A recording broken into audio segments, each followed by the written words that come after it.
Hi, my name's Cameron Carlson with AnimeOnLocation.tv. I'm here at Ohayocon 2018, and it's After Dark Anime on Location with Mr. Michael Sinterniklaas. How you doing? I'm great. Thank you for having me again. You always ask great questions and are forgiving of my tiredness whenever I'm like, I've been awake for a week, which is also the case. See you next year when I've been awake for 2 weeks. You know, those like Navy SEAL things where they're like, you do sit-ups in the water and run for 1,000,000 miles and then you freeze and then you don't sleep for 4 days. Not the sit-ups, but like the not sleeping 4 days, I would be like, y'all suck, I got this. I just don't have the cardio. Really, with that lung capacity? I know, right? Kame! No, that's not what I do at all. I don't ever say Kamehame, nothing. Nope. Well, again, it's been a year since we got the chance to talk. How have you been? I have not slept much. I'm sure if you link to the other interview last year, it'll be like the same. I'm just like, I just sleep. I don't know why having no sleep and talking to you makes me more spastic than ever. It's weird. But it's great interviews. Woo! It's been an awesome year. We've been super busy, and so I don't sleep, but it's been really cool. We've worked on some amazing stuff, and I'm psyched. So going back to last year, going back to last year, we had talked about the film Your Name coming out and on theatrical release. It took quite a while to get out on a home video, almost to the end of 2017 before we came out on home video. So what was it like going from that theatrical in January till about November for the home release? How's that journey been? And then seeing fans go, yes, I want this in my collection. So what's that been? So the theatrical release lasted longer than I thought it would. I mean, depending on where you were, but it was a whole month in most of the places I was.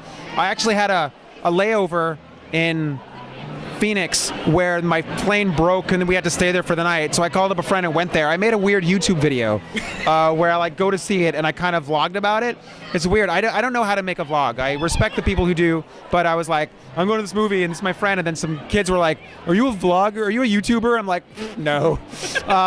They were very sweet. We became friends. But a lot of people, were like, it wasn't where I was, or I couldn't see it, or I saw the sub, but I wanted to see the dub, or I only saw the dub and I wanted to see the sub. So then it coming out on Blu-ray means everyone can see it. And it was really fun to for it to come out again and more people to see it. Because the worst part about being in Your Name is doing a Your Name panel with anyone that's not seen it. If you've seen it, you know what the spoiler situation with that. Which I have not seen yet. I plan on buying it. Earmuffs, so you know what I'm talking about, right? Okay, so it's like you don't want to mess it up for anybody. In fact, I did panels with the Stephanie Shea, and we would yell earmuffs before spoilers, so people had to be like la la la la la la la, and not ruin it. But I'm so excited more people get to see it. And oh, you didn't even know about this, but you probably know that J.J. Abrams' company Bad Robot is making a live-action version Of Your Name? Oh. Nice. Mind blown. And it just so happens that the brilliant writer who I know in LA, who was the Oscar nominated for The Arrival, is writing it, and he's going to be amazing. He is so smart and so nerdy and woke and genius. I mean, he was Oscar nominated for adapting a short story. I think he can handle this anime. I'm really excited about it. Dude, that sounds awesome. So there's still a future in Your Name. You mean Your Name? Your Name. Your Name. Exactly. What is your name? Your name. What is your name? And then I write on your hand and then drop the Sharpie and cry. You don't know what that means yet, but you will cry. Alrighty. It's like a mic drop, but it's a Sharpie drop. So in our last interview, we had started about you now doing new technology for recording. You're awesome dangling the microphone from your head like this and walking around for 20 minutes. But, how is it like being able to make it so that more actors can act and voice act at the exact same time without feeling that pressure of this right in front of their face? I haven't used it on everything. It definitely changes the sound of things. I'm actually working on a version 4 of it that's going to be a different kind of mic, but I think it's really cool. There's a lot of stuff that we're doing at my studio to try to make it easier to act, whatever, and be less worried about all that other stuff. A lot of the experienced people are fine. It's transparent. I don't even think about it. I just sort of know where I need to be. But did I tell you that I used it on Stan Lee? Yes. Excelsior. and it was like, I saw the pictures. oh yeah, that was really awesome. But there's so many other processes, and I'm meeting with other producers of shows that hopefully I'll be working with in the future to make more dubs, about all these different processes to make everything easier and more seamless and make the booth more comfortable. And I just think, like, what's important to me as a director who also knows about acting is giving the opportunity to the actor to do their best work. Yeah. So make it easier for them to be brilliant, and I think everything will be better. Awesome. And now the movie My Life as a Zucchini has now finally come out. What was it like to get that nominated for an award and be in it? Sweet. Thank you. That is exactly how it felt. Well, it's time for the dance. So there's a great dance scene in Zucchini. So you can watch it on Netflix right now. If you have Netflix, you just get it right now. Today. Turn this off, and I'm just kidding. No. You know what? Chris Evans, Yeah. the Captain America, Yes. tweeted about us Nice. and said, like, I love this movie. It's great. Watch this movie. What's cool about it is we were premiering it at, well, theatrically at Sundance. Not premiering it, but we showed it at Sundance, and then, whoa, people almost crossed in front of the camera. Total chaos. It was great to be at Sundance, and then for it to get Oscar nominated, and everyone's like, I've heard of your movie, oh my gosh. It's...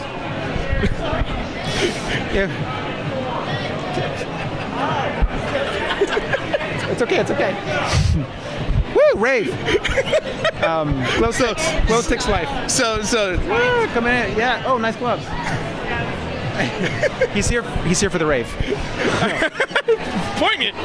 So, My Life as a Zucchini got tweeted out by Chris Evans. It's been Oscar nominated. It's been a wonderful movie to work on. It's now on Netflix. Everyone should go see it. Correct? Your comprehension skills are second to none. Almost. I think you might beat me a little bit. So recently you got to be in the awesome fairy tale movie of Dragon Cry. What was it like being in that movie, knowing like you had so many wonderful fellow cast members from the actual series, and then you got to come in like whoop and be part of the movie? Yes, I'm like the goose at the end. Dragon Goose. Hashtag. I was good. I wish I'd gotten to go to Texas for it and like talk to more people. Right. I recorded remotely, and the director's brilliant. Like Tyler, everyone's great. I got to miss the premiere. I still haven't seen how it turned out. I just did my thing in a bubble, and then when the premiere happened in LA, I was flying. Yeah. And I was like, no, I want to see the movie. So I still have to see it. Like. Yeah. I only watched the first 48 episodes of Fairy Tale.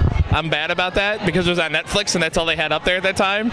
So I need to see more of it because it's a wonderful story with everybody. Yeah. Plus also, I mean, who can go wrong with magic and fire and dragons and all that? Yeah, it was fun actually, like knowing what I would be later and like having all that inside. But one thing I think is really interesting as an actor is containment. Yeah. And not just being like, I'm a dragon, bitches, but like, I am a dragon dragging as a human. Yeah. I think that's pretty powerful stuff. So I really want to see that movie now. Alrighty. Now, going more, this is a fun fact I did not know until I did more research on you, is that you used to be part of Samurai 7 and 7 Samurai 14 years ago. I never knew you were part of the original dub.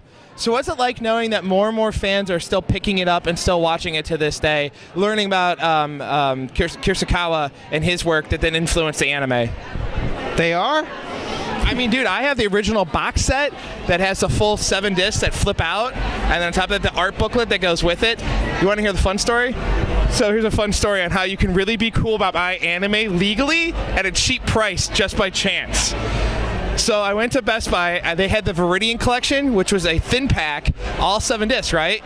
I call Best Buy in my local Fairlawn, Ohio, and I say, hey, do you guys have that? They go, yeah, we'll go get it, and we'll hold it for you. Well, they held it for me, lo and behold, for $40. I got the original box set for $40 because somebody messed up on the pricing and stickering at Best Buy. So every once in a while, call Best Buy and ask for an anime and see if you can get lucky. Yes, for legal acquisition of media. Correct. It was all legal. That's great. No, I didn't know people were still picking it up and stuff. That's great. It's nice to know. Well, I mean, it's a good story. It's good animation. You guys all did a wonderful job, and half the time I didn't even realize that it was Tatum's first ever role. Remember at the roast last night? Yeah, that was Bevan's first role he ever gave to Tatum, and Tatum said that he just, Bevins just kicked him in the throat and told him to cry and get in the booth. I was super psyched at the time when Bevins cast me because I'm a fan of Akira Kurosawa, and I was like, this is such a brilliant reimagining of one of his tales. Like samurai robots. Giant robots too. Giant samurai robots. With rice in their shoulders for some reason. Shoulder rice. I mean, it was a really fun show. I loved it to death, and I always cry a lot actually during watching it. I do. I cry at the end every time. Good. I think a good cry is healthy. I mean, you get so emotionally attached to you guys throughout the whole story, and you just want to just be like, can I give everybody a hug? Especially Sabbath's character, because he's just that big, lovable, dumb idiot that's just like, I have a big heart, and I don't know how better to suit people with it. Typical Sabbath. Hey, he won that belt. He won that belt a couple days ago as Vegeta for the Dragon Ball. Yeah, he won. I remember talking to Sean about having a trainer. They all had trainers. All of them did. So cool. Yeah. Yeah, I got to play that game. I hear it's going to revolutionize fighting games. It will. It will. I'm really excited about that. So we have love, and we're giving love. So some people may not know this about you, but you've done a number of live action films. Do you feel your time doing them has actually helped you with the voice acting and being an artist? I absolutely do. Well, first of all, I think that all the different things I do inform every other thing I do. I think being an actor makes me a better mixer. Seriously, it's about the perspective of having a perspective of something, an opinion, an aesthetic. It's all that stuff. But I do think there are a lot of traps into doing anything too much. I do think going back to the reality of on-camera acting, and I still do classes and stuff. When there's certain people in town that I want to work with, there are some master classes and some very, very specific targeted classes that I still go to, so I can still learn and grow. I don't want to not learn and grow. I don't want to do the same thing I did 2 years ago. I want to evolve. It takes more work, but I do think that, especially when you do something like anime where you break down all the components into little granular things, and you're performing a line at a time without somebody else to respond to, you need to work on all your chops to keep that active and relevant. I do think also working on live action stuff has super informed how I direct dubs. I go for much more what I think is subtlety and reality, and I think a trap is when you watch a finished anime and it really hits you in the feels. It does. And then you're like, oh, it's got to be so much the same. It's really tempting to direct it, be like, oh no, this is more intense, and then everything gets too on. Yeah. But you still need to make the story unfold in a way that's going to let the audience have that experience of discovering it, not just being like, this is so awesome and this is so awesome. You know what I mean? Yeah. So the more real stuff I do, and that also includes directing original animation and working with all kinds of different actors. I just did this project I cannot talk about yet, but it's so amazing and so big, and everybody has heard of this character with some of the top voice actors in LA and a couple celebrities. It was great. That experience, I come back to doing even non-union anime dubbing, and as I'm directing it, I'm bringing what I've learned from everywhere else. That's awesome. It really is. And that kind of was tying into one of the last questions is, again, you said you worked on this awesome directing title that you can't talk about. What other? I'll tell you next year. Yeah, we'll have to go next year. Yeah. So what other projects that are out there that fans want to check out that you can talk about that you want them to see? Okay, one film that barely got distributed here that's amazing is called A Silent Voice. Okay. It's about a deaf girl. It's about bullying. There's a story of redemption in there, but it is one of the most challenging things I've seen. And it sticks with you. My company, NYAV Post, we were offered it from the same company that gave us Your Name. Yeah. We've done a lot of great work together. I really appreciate Anime Unlimited and Andrew Partridge for letting us do things that are crazy, like in the story about a deaf girl, we hired a deaf actress to play the lead. Wow. Think about the challenge there. I learned so much about deaf culture. I learned, that's a whole other episode we could do. But, oh my God, a Care Bear. I was one of those Care Bears.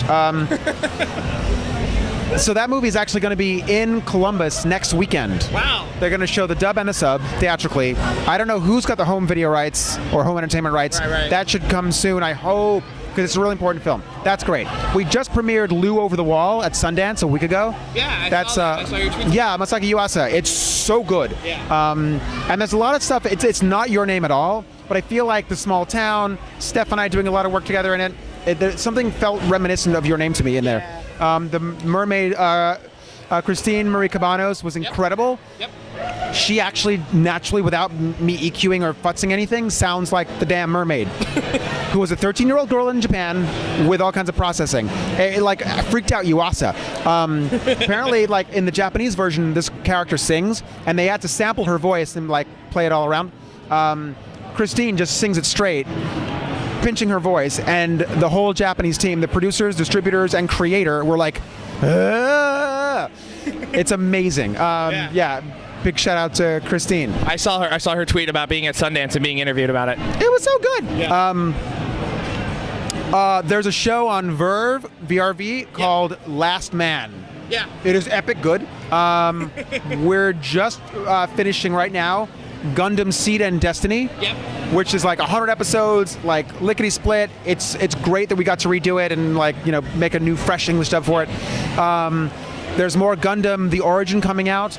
I just worked on a couple shows for Hasbro. Hanazuki, which is on YouTube for free. Did my voice just go crazy? Hanazuki? I love that show, actually. Animation director Allison lives in Kentucky, not far from here. Really? And recommended a great pizza joint down the street. I love that show. It's really intelligent emotionally. It's a whole thing I can't get into right now, but it's free. You can see it on YouTube. And a younger show called Chomp Squad. It's about dinosaurs who are like our first responders.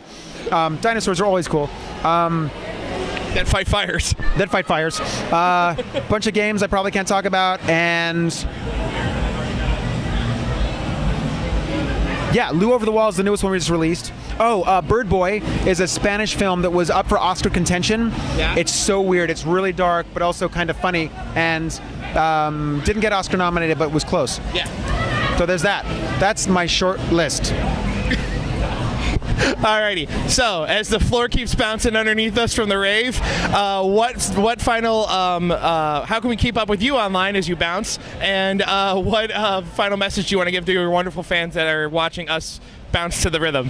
You know that song that goes oots, oots, oots? Yeah. I love that one. My Twitter, oh my God, I was totally gonna, it's still M Sinter, because they couldn't fit Nicholas. Right. M Sinter, and then my Instagram, which I need to do more on, I swear, I said that last year. MS Word. Yeah. That's it. And yeah. What anime has taught me this past year is a lot about other cultures. A Silent Voice taught me a lot about deaf culture, which I didn't know. For instance, I was saying hearing impaired, thinking I was being polite. No, that's totally wrong. It's implying there's a disadvantage, right? So deaf is the word. And I learned that the sound of depending on how oral someone is, they call the sound of someone deaf speaking an accent, and we got to use that in Your Name to direct for more or less accent based on whether or not the character was supposed to understand or not understand her. And I was like, man, there's a lot of other cultural stuff in this movie as well. But I was like, you know what? Even after doing it for like 1,000 years, I'm still learning a lot culturally about other people, other cultures, even people in my society through anime. Yeah. So awesome. I think that's amazing, and I love that there's still learning and cultural exchange. So I'm into it. Oh, and there's another movie coming out from Korea called Satellite Girl and Milk Cow. That's also being released by G Kids. It'll be on Verve platform, I believe, and I learned stuff about Korean culture there too. But it has nothing to do. The movie's about some wacky stuff. Yeah. But yeah, so yeah, I love like learning. So that's your final message, is to learn? Learning. What was it last time? Do you remember? No. About sleep or something. Yes, it was sleep. Probably about sleep. It was sleep. Yeah, but I can't say that now because in a year I haven't slept. Nope. All right. Is there anything else you want to say, or is this it and we're going to have a hug? I can't wait to talk to you again next year. I can't sleep by then. I can't either. Thank you so much. Yeah, you're welcome.